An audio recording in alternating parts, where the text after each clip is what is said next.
The last concept that we're going to go over in section 4.4 is how to graph a line if we have one point and we have the slope. So we're actually just combining two concepts that we've already learned.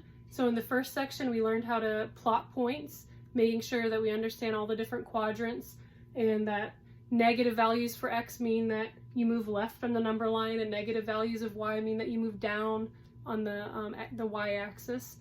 So we're going to use that to plot a point. So we already know how to plot a point.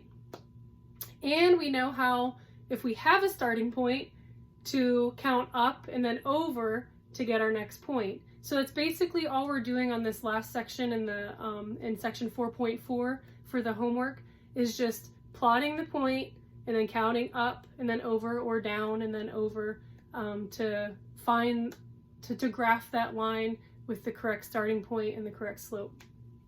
So I just have one example here that we're going to do together. Our slope is negative.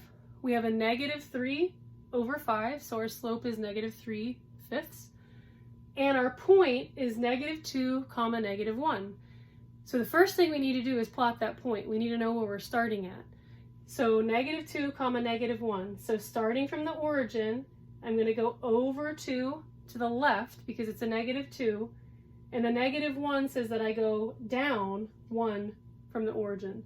So connecting those 2 points will get me right about here, and I'll go ahead and label that. That's a -2, -1. So that's my starting point. Now my slope says that I have a -3/5.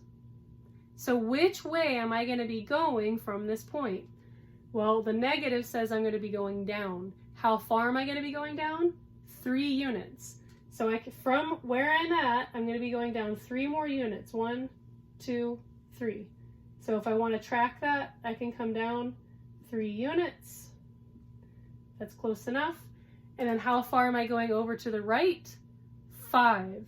So I'm going to count from where my point is, okay? So not from the origin, but from where my point is, I'm going to count over 5 units. So 1, 2, 3, 4, 5. So again, I can bring my little dotted line over to about where the 5 is, put that point, and then just connect the dots. So plotting or graphing a line when you have a point and a slope is not too bad. It's just combining two concepts that we've already gone over. So make sure that you just plot your point first, and then you use the slope to count up or down from your starting point and then over, and then you just connect the dots to graph the line.